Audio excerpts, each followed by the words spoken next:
Shambhu border, Khanauri border और Dabwali border. Punjab Haryana सीमा पर किसान आंदोलन के ये 3 हॉटस्पॉट हैं, जहां पुलिस और किसान आमने सामने हैं। हजारों किसानों का एमएसपी और दूसरी मांगों को लेकर प्रदर्शन जारी है और दिल्ली कूच की तैयारी है। लेकिन आंदोलन के इन्हीं तीनों हॉटस्पॉट से कभी किसानों और पुलिस के बीच झड़प, तो कभी पथराव, कभी आंसू गैस के गोले दागने की तस्वीरें सामने आती रही हैं। किसान दिल्ली को घेरने पर अड़े हैं, लेकिन हरियाणा पुलिस उनका रास्ता रोके खड़ी है।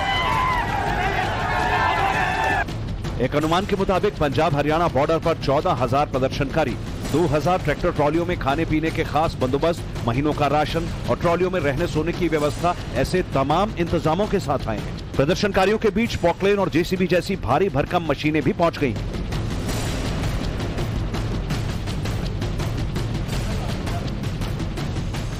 ऐसे में इस आंदोलन पर कुछ लोग सवाल भी खड़े कर रहे हैं। कह रहे हैं कि आंदोलन रईस किसानों का है और राजनीति से प्रेरित है। मैं कह रहा हूं कि ये रईस किसानों का आंदोलन है, जो आंदोलन के लिए नए ट्रैक्टर खरीदते हैं, पुकलैंड लाते हैं। ये गरीब किसान का मतलब होता है गरीब। अगर हम मान के चलते हैं, ये उसका आंदोलन नहीं है, सिर्फ पंजाब हरियाणा का आंदोलन है। रईस किसानों का आंदोलन है, जिनके पास 1-1 हजार बीघा जमीन है। और ये मांग के लिए नहीं है, ये शक्ति प्रदर्शन है, शक्ति प्रदर्शन बस, और वो भी चुनाव से पहले। अगर कुछ लोग आंदोलन करने वालों की नियत पर शक कर रहे हैं, इसे रईस किसानों का आंदोलन कह रहे हैं, तो इसके पीछे के उनके तर्कों को जान लेना भी जरूरी है। अगर एक व्यक्ति भरपेट भोजन ग्रहण करता है तो उसकी अनुमानित कीमत कम से कम करीब 100 रुपया तो होगी ही। तो दिन और रात के एक आदमी के भोजन का खर्च कम से कम 200 रुपए होगा। ऐसे में 14,000 लोगों के 6 महीने यानी कि 180 दिनों के भोजन का अनुमानित खर्च 50 करोड़ 40 लाख आएगा।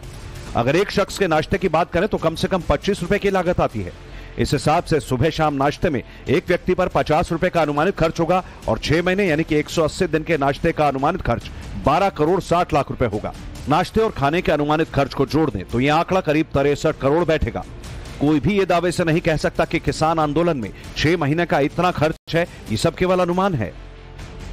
हमारा मकसद किसान आंदोलन या प्रदर्शन में शामिल किसानों की नियत पर सवाल खड़े करना भी नहीं। हम आपको सिर्फ वही दिखाएंगे जो किसान आंदोलन में हो रहा है। हालांकि इस वक्त शंभू बॉर्डर पर मौजूद किसानों का आंकड़ा घटकर 5 से 6 हजार के करीब रह गया है। लेकिन कहा यह भी जा रहा है कि 29 फरवरी को दिल्ली कूच के ऐलान के बाद किसान लौट सकते हैं। शंभू बॉर्डर पर जो जानकारी है वही आ रही है और खुफिया जानकारी भी ये है कि किसानों की संख्या पहले के मुकाबले काफी घट रही है। और इस वक्त हम तस्वीर दिखाएंगे आपको, एरियल शॉट्स दिखा रहे हैं कि किस तरीके से यहाँ पर जो ट्रैक्टर ट्रॉली हैं वो खड़े हुए हैं। बॉर्डर पर जो जानकारी है वही आ रही है और खुफिया जानकारी भी ये है कि किसानों की संख्या पहले के मुकाबले काफी घट रही है। और इस वक्त हम तस्वीर दिखाएंगे आपको, एरियल शॉट्स दिखा रहे हैं कि किस तरीके से यहाँ पर जो ट्रैक्टर ट्रॉली हैं वो खड़े हुए हैं। कहा जा रहा है कि प्रदर्शनकारी किसान 6 महीने का राशन पानी लेकर डटे हैं।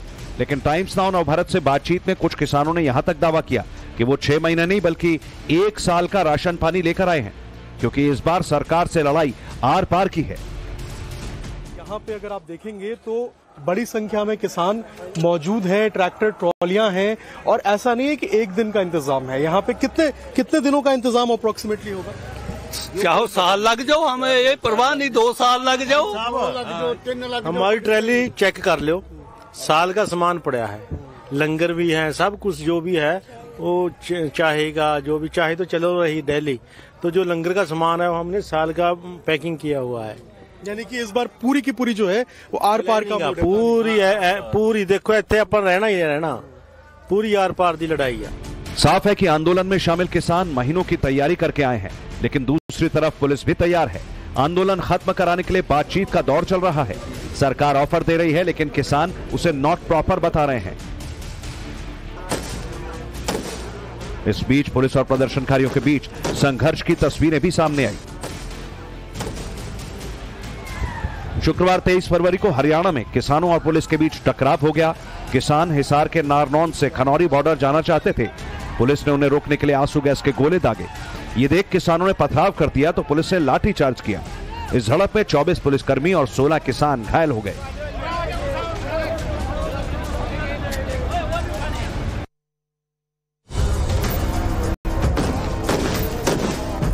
किसान आंदोलन के नाम पर हिंसा की आशंका तो तभी से जताई जाने लगी थी जब प्रदर्शनकारियों के बीच पोकलेन और जेसीबी जैसी भारी भरकम मशीनें पहुंची।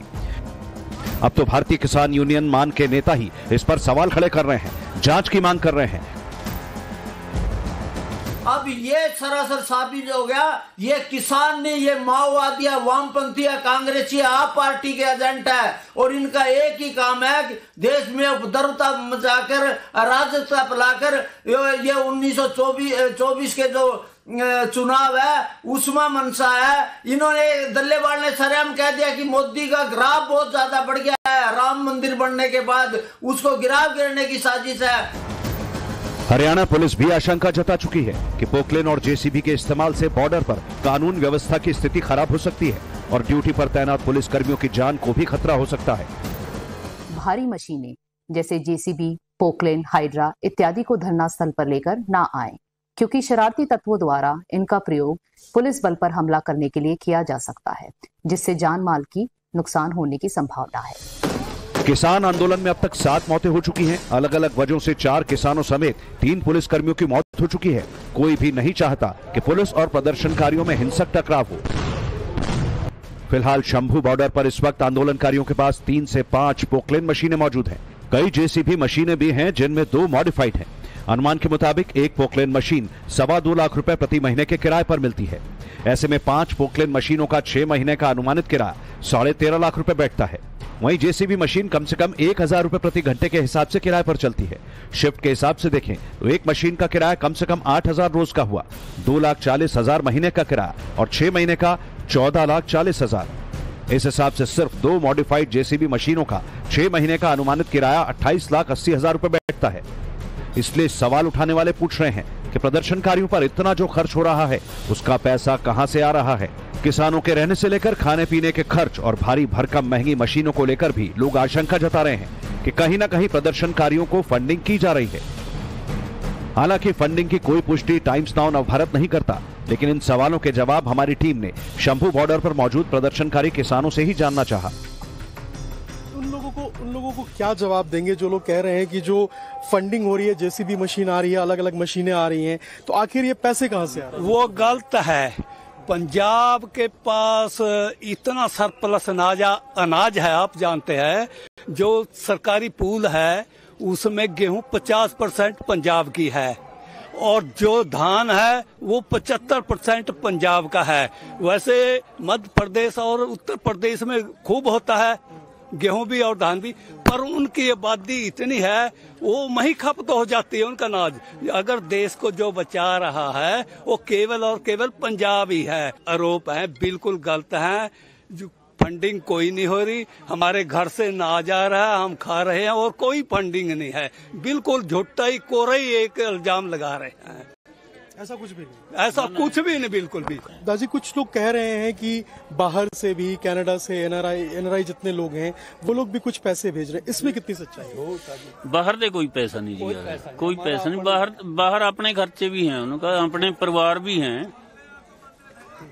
वो यहाँ पैसा कहाँ से भेजें? हम अपनी रसीदें आपको दिखा सकते जो हमने गांवों में से काटी हुई है, किसान भाइयों ने हमको दिया है खर्चे के लिए। हिंसक झड़पों और टकरावों की खबर के बीच किसान आंदोलन में हो रहे खर्च को लेकर सोशल मीडिया से लेकर दूसरे प्लेटफॉर्म्स पर सवाल खड़े किए जा रहे हैं। कहा जा रहा है कि शंभू बॉर्डर पर 1200 और खनौरी बॉर्डर पर 800 से ज्यादा ट्रैक्टर ट्रॉलियां मौजूद हैं। आंकड़ों को देखो तो एक ट्रैक्टर से अनुमानित कमाई 2000 से 6000 रुपए प्रतिदिन की है। सिर्फ 2000 रोज की कमाई के हिसाब से भी देखें तो एक ट्रैक्टर मालिक को 6 महीने में 3,60,000 का नुकसान हो जाएगा। ऐसे में तो 2000 ट्रैक्टर ट्रॉलियां अगर 6 महीने बॉर्डर पर खड़ी रही तो अनुमानित रूप से 72 करोड़ का नुकसान हो जाएगा। इस नुकसान की भरपाई कैसे होगी, कौन करेगा? ट्रैक्टर ट्रॉलियों के अलावा 300 कार और 10 मिनी बस भी मौजूद हैं। कार को छोड़ दें तो 10 मिनी बस का औसत 5000 किराए के हिसाब से एक दिन का किराया 50,000 बैठता है और 6 महीने का अनुमानित किराया करीब 90 लाख रुपए। ऐसे तर्क गढ़ रहे लोग किसान आंदोलन में राजनीतिक पार्टियों के फंडिंग के भी सवाल उठा रहे हैं। टाइम्स नाउ भारत ऐसे किसी भी आरोप की पुष्टि नहीं करता, लेकिन आंदोलन पर सवाल उठा रहे कुछ लोगों का आरोप है कि राजनीतिक पार्टियों ने आंदोलन को हाईजैक कर किसानों को मोहरा बना लिया है। अब ये सरासर साबित हो गया ये किसान ने, ये माओवादी, वामपंथी, कांग्रेसी, आप पार्टी के एजेंट है और इनका एक ही काम है कि देश में उपद्रवता मचाकर, अराजकता फैलाकर ये 1924 के जो चुनाव है उसमें मनसा है। इन्होंने दल्लेवाल ने सरेआम कह दिया कि मोदी का ग्राफ बहुत ज्यादा बढ़ गया है, राम मंदिर बनने के बाद उसको गिराव गिरने की साजिश है। पंजाब से दिल्ली के लिए रवाना हुए किसानों को लेकर तरह तरह के सवाल उठ रहे हैं। सवालों के पीछे दिए जा रहे तर्कों में एक मजदूरी का भी है। कृषि श्रमिकों की न्यूनतम मजदूरी 350 रुपए प्रतिदिन की है। इस हिसाब से शंभू बॉर्डर पर मौजूद 6000 किसानों की न्यूनतम मजदूरी देखें तो 21 लाख रुपए होती है। इस हिसाब से 6 महीने की अनुमानित न्यूनतम मजदूरी करीब 37 करोड़ 80 लाख रुपए बैठती है। सवाल उठाने वाले पूछ रहे हैं कि किसानों के इस नुकसान की भरपाई कौन करेगा या कर रहा है। किसान आंदोलन का पेच फसलों पर एमएसपी की गारंटी को लेकर फंसा है। इसके अलावा किसानों की कर्ज माफी भी बड़ा मुद्दा है। कांग्रेस इन मांगों का समर्थन कर रही है।